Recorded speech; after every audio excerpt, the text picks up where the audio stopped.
Anda masih bersama kami di obrolan Karebosi, pemirsa. Genderang Pilkada serentak mulai ditabuh dan saya kembali mengajak Anda untuk bergabung di layanan interaktif kami di 0411-368-1002. Saya lanjutkan pembahasan kita, saya kembali ke Pak Rudianto Lalo. Ya. Kalau dari Partai Nasdem sendiri, apakah meskipun kemudian menang di Makassar dan di beberapa daerah, apakah ada evaluasi dan yang apa kira-kira yang kemudian akan dipertahankan dan tidak akan dilakukan lagi di Pilkada serentak? Yang pertama, memang partai politik itu dalam setiap kontestasi pasti ingin merebut kekuasaan kalau dia tidak berkuasa. Kalau dia berkuasa, pasti bagaimana dia mempertahankan kekuasaan itu. Nah, pengalaman pileg kemarin ini hasil yang fantastis saya kira di bawah kepemimpinan Pak Rusdi Masek yang luar biasa, sehingga dilihat mengkonsolidasi figur-figur tokoh-tokoh yang ada di Nasdem ini kan tidak gampang ini. Dan di bawah kepemimpinan Pak Rusdi Masek, Nasdem menjadi kekuatan baru, kompak, dan hasilnya kita tahu bersama, kita menjadi pemenang kedua. Dari 7 kursi menjadi 12 kursi di provinsi. Makassar yang tadinya kita di urutan keempat menjadi pemenang nomor 1. Tentu keberhasilan ini kita harus pertahankan. Dan kekurangan atau ada hal yang perlu dievaluasi itu yang kita perbaiki menyongsong Pilkada serentak 2020. Tentu Nasdem, karena dia menjadi partai pemenang di beberapa daerah, apalagi juga di beberapa daerah kita memang sudah menjadi orang nomor 1, seperti di Baru misalkan, ya. Makassar termasuk kemarin, Pak Dhani Pomanto adalah kader Nasdem, tetapi ada juga kader-kader lain tentunya, ada Ibu Cicu, Dr. Onasis termasuk, ya. Ini banyak kader kita, termasuk di Bulukumba ada Pak Tommy, ya. Kemudian di Toraja Utara ada Pak Yosia, lalu kemudian di Tanah Toraja kita punya Ketua Dewan Pertimbangan yang notabene beliau adalah Bupati. Termasuk di pertarungan di Pangkep nanti. Pangkep itu kami punya Ketua DPD. Kita insya Allah beliau Ketua DPRD yang akan kita usung dari. Jadi kekuatan-kekuatan inilah kemudian yang kami yakini dan percaya bisa berbuat lebih di Pilkada 2020. Baik, kita tahan dulu, kita angkat telepon dari Pak Rahman di Makassar. Silahkan Pak Rahman. Assalamualaikum. Waalaikumsalam warahmatullahi wabarakatuh. Pak Rahman. yang anggota DPR yang Pak Iswadi. Assalamualaikum Pak. Waalaikumsalam. Waalaikumsalam. Kalau saya Pak dan saya betul kenapa responnya Pak dari Pomanto itu sudah tidak layak lagi dipilih Pak oleh di Makassar, karena banyak persoalan-persoalan yang tidak bisa diselesaikan, termasuk camat-camat yang dipindahkan itu kan masih layak dipindah. Ini menjadi persoalan juga birokrasi. Yang kedua, ada satu hal Pak yang paling riskan ini, masalah Gendan 2. Itu sampai saat ini DPR Kota Makassar tidak membahas berapa jumlah dana yang hilang Pak. Coba Bapak lihat itu, yang kamu saya itu Pak. Kita di sini kepentingan umum Pak dan kepentingan masyarakat yang dipakai untuk kita semua. Tapi nyatanya sekarang coba lihat Pak. Hilang. Lihat satu-satu Pak, sudah hilang itu. Sudah dicopot orang. Jadi kalau masyarakat mau pilih dari Pomanto, tunggu dulu, enggak usah lah. Ada yang lain, kader-kader lain banyak yang Pak. Seperti dan yang Ical, Pak Munafri, Ibu Alidia. Kalau yang tadi Bapak katakan itu anaknya Pak Andi Lati itu kurang dikenal Pak. Yang dikenal itu masyarakat yang kedua juga finansialnya yang kuat ya. Walaupun kita mau maju kalau finansialnya tidak kuat, sangat disayangkan Pak. Karena orang mau maju itu pasti duitnya banyak. Tidak main-main itu Pak. Mulai dari tim sukses sampai ke relawan itu dia harus bekerja keras. Termasuk anggota-anggota dewan yang bekerja. Jadi inilah hal yang penting yang kita harus lihat, bahwa mencari figur itu betul-betul figur yang track recordnya bagus, integritas, kompetensinya dan lain sebagainya. Saya pikir itu yang bisa saya Bapak berikan. Mudah-mudahan Munafri yang bisa bertahan siapa saja, atau dia kembali ke bertahan dengan Ibu Cicu, menangkannya Pak Ilham. Nah itu saya kira bisa menambah. Nasdem kan juga sekarang ini sudah berlenggang di DPR Makassar menduduki posisi pertama. Saya pikir itu yang saya sampaikan, mudah-mudahan Bapak sekalian ini bisa mencari figur yang lebih baik lagi. Assalamualaikum. Waalaikumsalam warahmatullahi wabarakatuh. Terima kasih Pak Rahman di Makassar. Pak Rudianto, lalu sesama kader Nasdem dengan Pak Dhani Mumanto bagaimana menanggapi? Katanya nggak usah maju lagi. Pilkada masih lama, saya kira masih ada 1 tahun ya, 1 tahun, dan proses ini memang ya proses berjalan seperti air yang mengalir.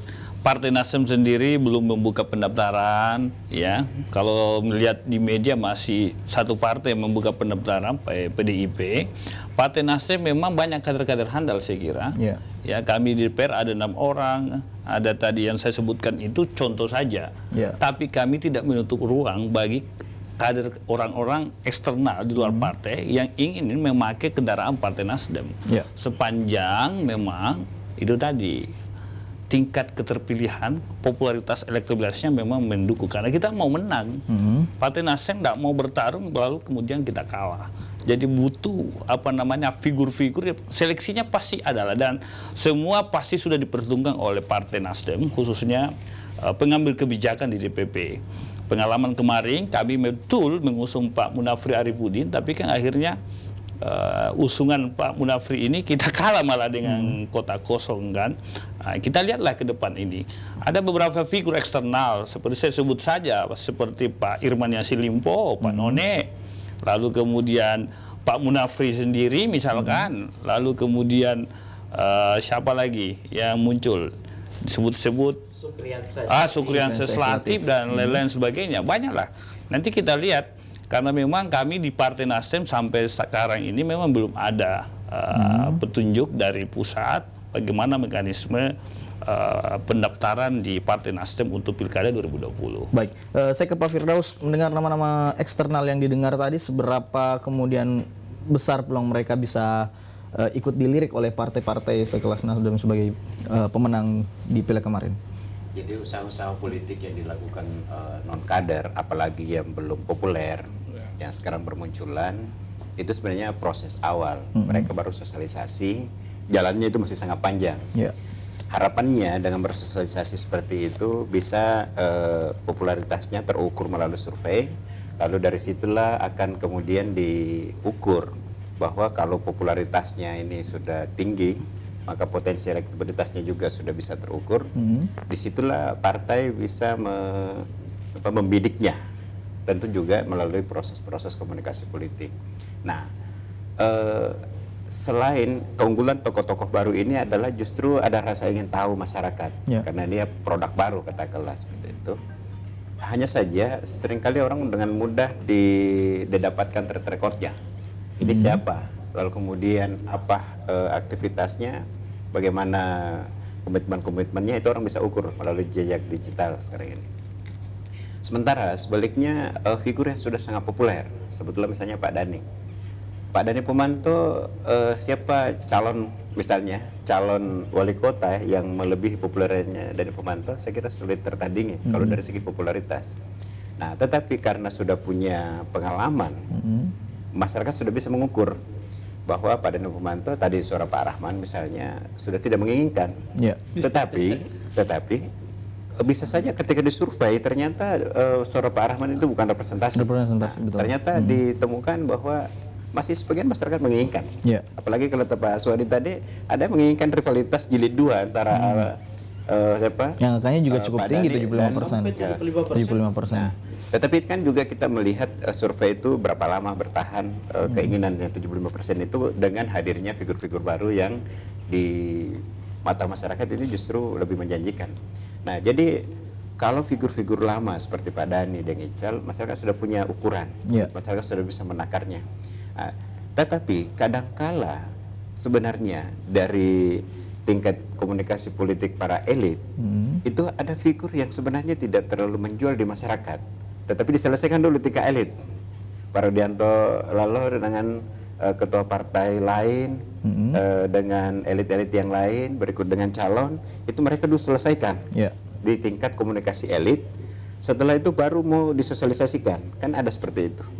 Jadi bagaimana misalnya seperti Pak Api kemarin mungkin popularitasnya lebih orang mengenalnya dari PSM. Ya. Lalu kemudian partai mendukungnya, pengusungnya, lalu kemudian barulah masif Ini disosialisasikan. akan terangkat sendiri. Nah, jadi kalau orang baru itu masih proses kerja politiknya masih cukup lama, panjang, tetapi keuntungannya adalah kalau dia mampu membangun branding pencitraan politik yang baik, itu bisa melejit. Gitu. Yeah. Kalau dari konsultan politiknya memberi arahan-arahan yang kemudian rekomendasi-rekomendasi itu dijalankan sesuai dengan keinginan masyarakat, itu bisa saja melejit meskipun dia tokoh baru. Nah, kalau lama, justru kadang-kadang karena sudah diketahui latar belakangnya, track recordnya, masyarakat kadang-kadang menginginkan yang baru. Nah, jadi ini plus minusnya. Tetapi apapun itu, kita tetap menunggu apa keputusan partai politik. Apakah berkesesuaian Baik. antara putusan-putusan elit politik dengan kebutuhan atau keinginan dari masyarakat. Baik, saya menarik tadi angka yang dipaparkan Pak Suhadi mengenai banyak yang menginginkan kembali rematch ya, rivalitas antara Pak Munafri dengan Pak Dhani. Sebenarnya kalau dari kacamata Anda sendiri Pak Firdaus, apa yang kemudian membuat sampai angka 75% itu banyak orang yang menginginkan itu kembali terjadi rivalitas? Karena mungkin figur-figur baru ini belum begitu meyakinkan masyarakat, dan bisa saja ada masyarakat yang belum ibaratkan sebuah pertandingan Nanggung mungkin. belum kelimas, nanggung. Ya. Jadi Pak Dhani bukan betul-betul menjadi pemenang meskipun dia diduga Ya. berada di balik kolom kosong, tetapi belum fighter. Baik. Nah, belum kelihatan bahwa dia benar-benar menjadi pemenang. Mhm. Sebaliknya api di mata orang belum kalah gitu. Dia akan dengan selisih yang tidak terlalu jauh, itu bisa saja sebenarnya orang masyarakat yaitu tadi nanggung, masyarakat menginginkan ini yang lebih real pertarungan antara kedua pasangan ini. Baik, saya ke Pak Suhadi, kalau dari catatan Anda ada tidak kemudian daerah yang selain Makassar yang menurut Anda ini harus diprioritaskan oleh partai sebagai perhatian di pilkada serentak mendatang atau tidak? Jika iya, kemudian bagaimana? Kan biasanya daerah yang tidak ada lagi petahananya, biasanya itu menjadi perhatian partai politik. Karena terjadi pertarungan yang bebas, di mana Seperti Pangkep ya? kekuatan itu cukup berimbang di situ kan. Pangkep sendiri menurut saya cukup harus mendapatkan perhatian partai politik karena dinamis kan. Paros termasuk sangat dinamis. Kemudian Bulukumba itu juga termasuk sangat dinamis. Saya pikir partai harus mengkaji matang di situ. Beda kalau di daerah yang sudah punya petahana. Saya pikir kan partai kajiannya sangat ringan kalau di daerah yang punya petahana. Karena kan petahana itu selemah-lemahnya kan pasti sudah ada karya yang dia sudah perbuat. Tentu yang diukur partai tinggal dua. Apakah misalnya karya itu cukup untuk bisa mempertahankan dia kembali menang? Ataukah dia mengukur dari segi komitmen politik dan lain-lain kan misalnya begitu.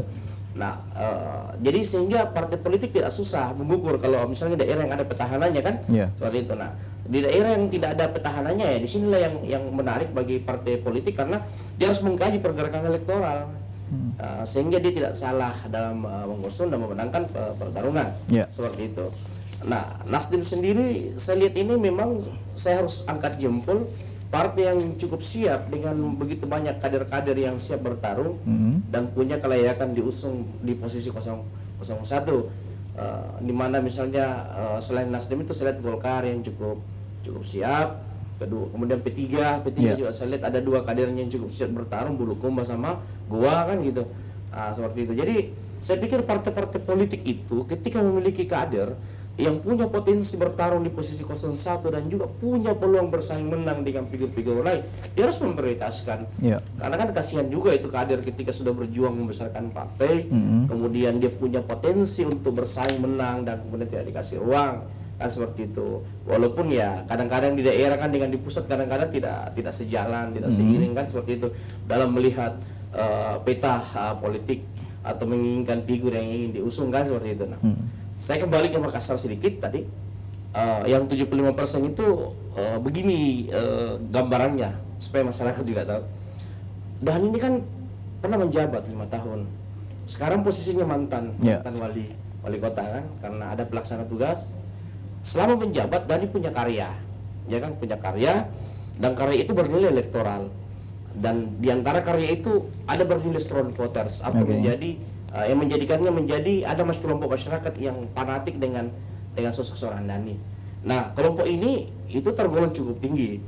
Kalau dalam kacamata IP ya cukup bagus. Nah, tapi sendiri itu diidentikan sebagai penantang yang paling siap untuk melawan Dhani. Mulai dari kemarin, bahkan dari sekian banyak figur-figur yang menyatakan siap bertarung dengan dana besar, dengan jaringan yang luas, tapi masyarakat tidak percaya. Baik, kita tahan dulu Pak, kita akan lanjutkan usai jeda yang satu ini. Pemirsa, jangan kemana-mana, obrolan Karebosi kembali sesaat lagi.